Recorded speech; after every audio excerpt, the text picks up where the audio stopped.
السلام عليكم ورحمة الله وبركاته. ازيكم يا حبايبي؟ عاملين ايه؟ يا رب تكونوا بألف صحة وبألف خير يا رب. اللهم صل وسلم وبارك على سيدنا وعلى حبيبنا رسول الله.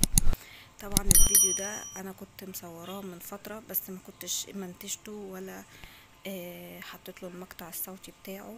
فبصراحة قلت لازم انزله، عشان بصراحة في ناس كتير بتبقى عايزة تشتري عجان ومش عارفة توصل لأي نوع ممكن يبقى كويس معاهم أو يبقى شغال كويس معاهم. تمام. فأنا بصراحة تجربتي مع عجان رفال، يعني مش عايزة اقول لكم، انا بصراحة ما جربتش عجان اللي هو هايبر جانو ده. بصراحة اما جيت اطلبه من ام احمد صاحبة قناة حلو وحادق، قالت لي ان كان في الوقت ده كان الحجز واقف. ف وما كانش بقالها فترة ما كانتش بتنزل شغل لان كانت الاسعار مش مستقرة.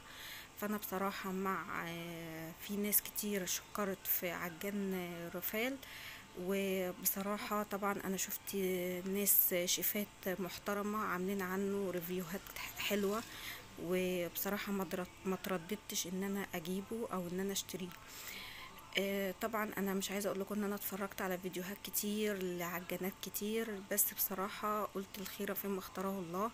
وكان بصراحه السعر بتاع العجانات كلها يعني كان اسعار متفاوته، اسعار مهوله. فبصراحه استخرت ربنا وقلت الحمد لله، ان شاء الله انا هجيب العجان ده او هطلبه اونلاين. وفعلا انا طلبته وجالي بعد اسبوع بالظبط من تاريخ طلب الاوردر. تمام. جبته. بس انا هبدأ بس معاكم الاول وبعد كده هقول لكم السعر في الاخر. طبعا السلاح الاولاني ده معروف ان هو بتاع البيض، بتاع الكريم شانتيه. الغطا دوت عشان منع ان يطلع اللي هي العفرة بتاعت الكريم شانتيه او الدقيق. حلو جدا برضو.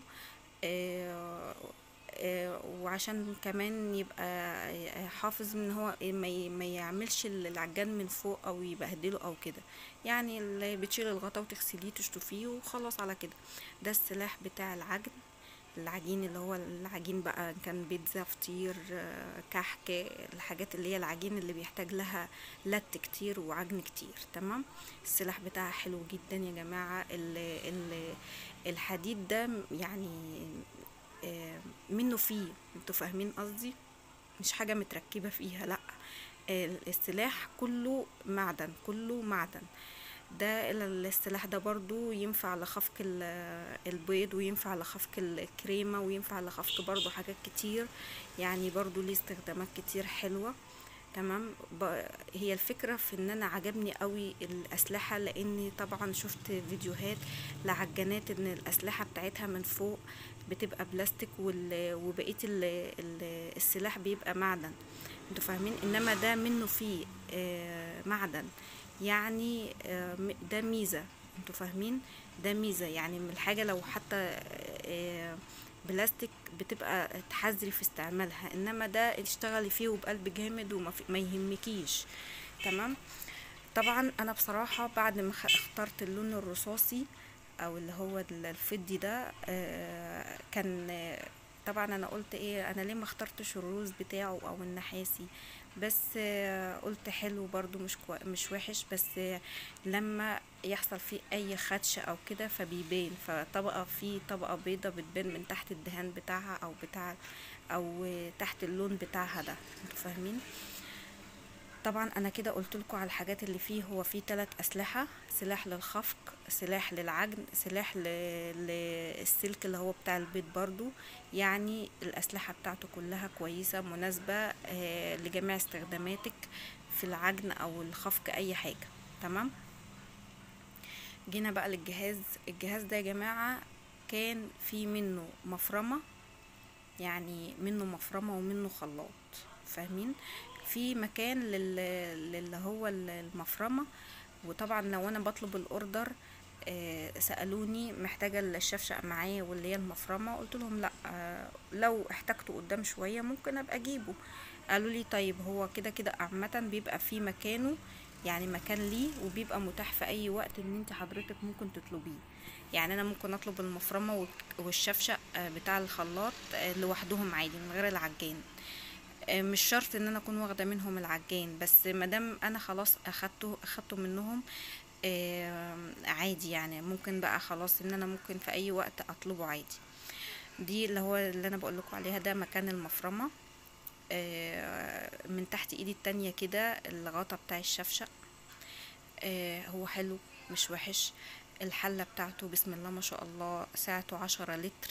يعني انا لما بعجن مثلا في كوباية كريم شانتيه، او مثلا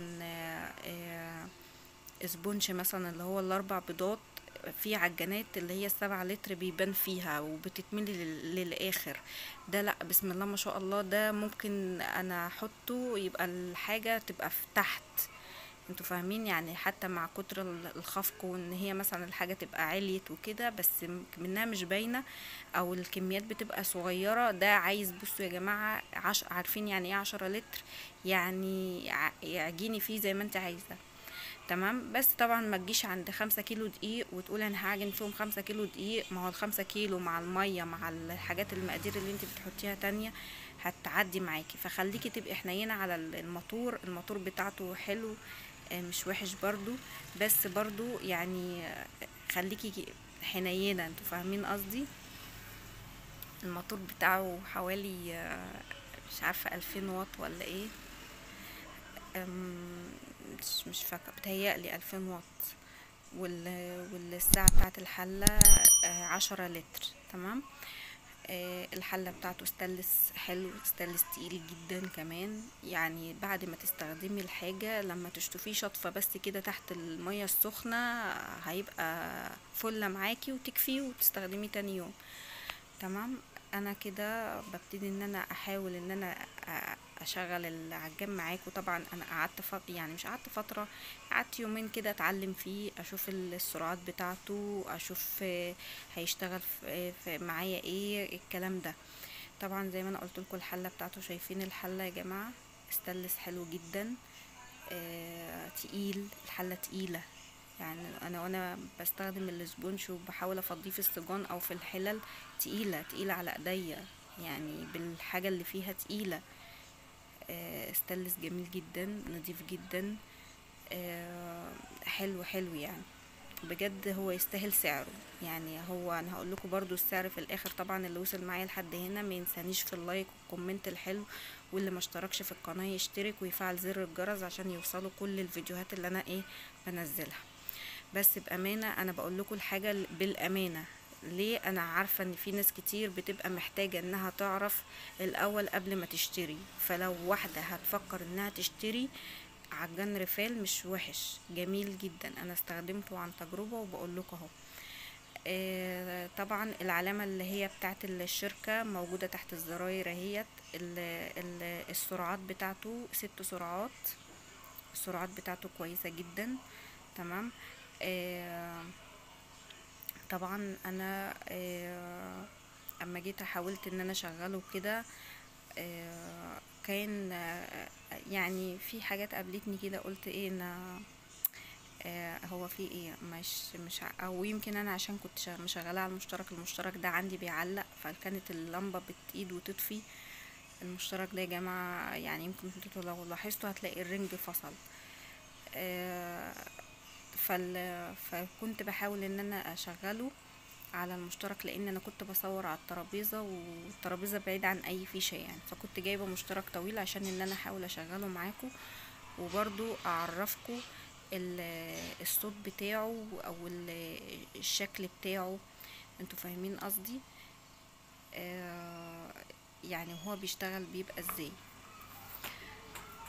طبعا انا مش عايزه اقول لكم بقى يعني اكيد طبعا كل الناس اللي اشترت عجان رفال اكيد عارفه وفاهمه اللي انا بقوله. على فكرة طبعا انا اللمبه لما بتقيد وتطفي كده انا شكيت ان في حاجه بامانه. يعني انا شكيت ان هو ايه في ايه. انا مش انا كنت بقول لكم انا لسه قعدت بالظبط يومين على ما حاولت ان انا اتعلم بقى عليه وان انا ابتدي ان انا اشتغل. ولازم يا جماعه التكه بتاعته الزرار ديت وانت بتقفلي الراس اللي هي فوق دي لازم تتك معاكي تكه، يعني تدي تكه كده عشان تتاكدي ان الامام بتاع الباقي بتاع الراس اللي فوق اتقفل عشان ما تفتحش منك والعجان شغال. لان ديت برضو حاجة صدفتني وانا شغالة بالعجان.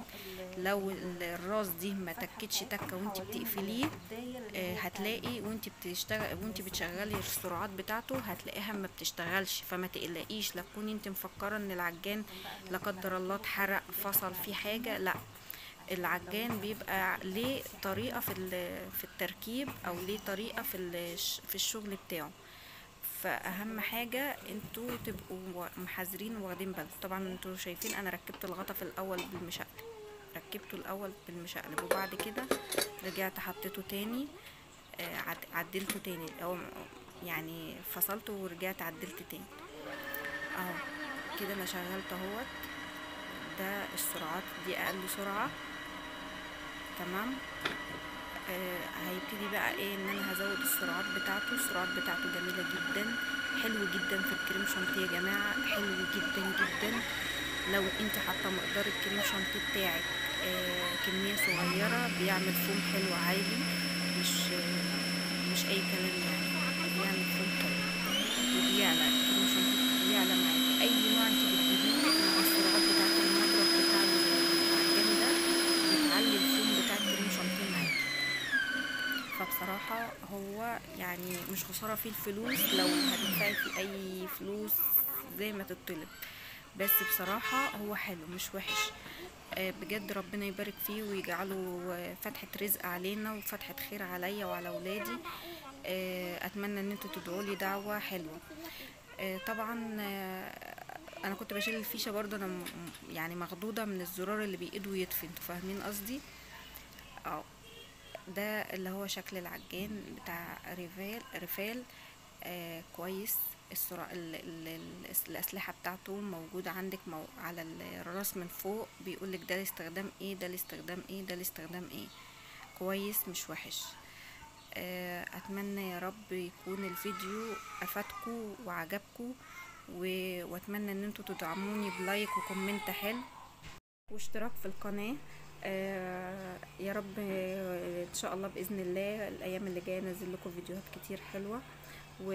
واحنا زي ما احنا قلنا انا قناتي منوعات، وصفات، اي حاجه انتوا عايزينها برضو ممكن تكتبوا في الكومنتات وتقولوا لي عليها، وان شاء الله مع بعض احنا بنستفاد من بعض وبنفيد بعض. انا بس حبيت ان انا اشارككم الفيديو ده، لان زي ما انا قلت لكم في الاول ناس كتير بتبقى عايزه تشتري عجان وبتبقى محتاره، او من كتر ما العجانات رفعت في اسعارها بتبقى الناس عايزه تدور على بدايل تكون شغاله كويسه معاها وفي نفس الوقت ما تبقاش مضلعه بالنسبه لهم. طبعا اللي بيبتدي يا جماعه مشروع حلويات بيبقى عايز يعني يبتدي على قده. في ناس بتعمل جمعيات عشان تجيب عجان. انا بصراحة والدي الله يبارك له ويديله الصحة ويديله طولة العمر هو اللي جاب لي العجان ده، هو اللي قال لي شوفي هو بيتباع فين، او شوفي انتي مثلا عايزاه اجيبهولك ازاي. فانا قلت له انا شفت ريفيو عن عجانات وكده، فعايزه اجيب اللي هو العجان اللي هو رافال ده. لما لقاني ان انا اشتغلت شوية في الحلويات وكان ابتدى السحب عندي في الشغل كان حلو، وانا بصراحة كان دراعي بيبتدي يوجعني من كتر الشغل بالعجان الكهربائي، المضرب الكهربائي. فقال لي لا ان شاء الله باذن الله العجان دوت اجيبهولك وايه ويبقى فتحة خير عليك ان شاء الله.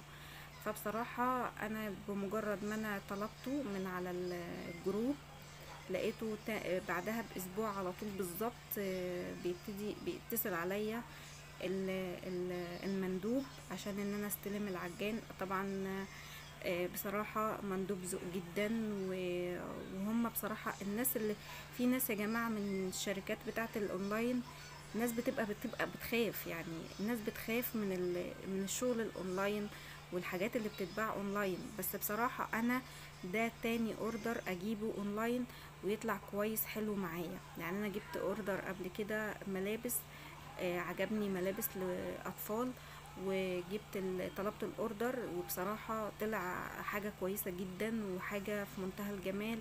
والناس بتخاف من موضوع الاونلاين. انا نفسي بشتغل اونلاين، يعني انا بعرض شغلي اونلاين، بعرض الفساتين، بعرض العرايس، بعرض الحلويات، الحاجات دي اونلاين، وكل الاغلب الناس بقت تشتغل كده. بس طبعا مع يعني في ناس بتبقى عندها مصداقية، وفي ناس بتعرض منتجات مش قد كده، وفي ناس بتعرض منتجات حلوة تستاهل ان اي حد يطلبها عادي يعني. بس من كتر ما احنا اتخمينا في حاجات، ومن كتر ما الناس اتخمت في حاجات، فبقت تقلق. انا زي ما انا قلت لكم، انا اتفرجت على فيديوهات كتير وشفت فيديوهات كتير، وعايزه وبقيت اسال على فكره. يعني في ناس كانت معلقه البوست بتاع العجان ده، وبقت تشكر فيه. فانا بصراحه دخلت لهم خاص وسالتهم، انا برضو مش هدفع ورق، انا هدفع فلوس. يعني والدي بصراحة اداني الفلوس وقال لي هاتي العجان، ولما ربنا يرزقك وربنا يكرمك ان شاء الله تبقي تسديهم. فكتر الف خيره يعني انه وقف جنبي وساعدني بحاجة زي كده. فالحمد لله يعني بقيت اكلم ناس واسالهم انتوا جبتوا المنتج ده، طب عامل معاكم ايه، طب انتوا اشتغلتوا بيه وكان كويس معاكم، طيب جيب نفس المواصفات اللي موجودة على الجروب ولا مواصفات تانية. بصراحة ما خلتش. ليه؟ انا بصراحة بقلق. انتوا فاهمين يا جماعة؟ الموضوع ده بيبقى عايز ان انتي تبقي محذرة، او تبقي سائلة، او تشوفي الفيديو مرة واتنين وتلاتة. طبعا انا وصلت معاكم لنهاية الفيديو، اشوفكم على خير في فيديو جديد، مع الف سلامة. ما تنسوش اللايك.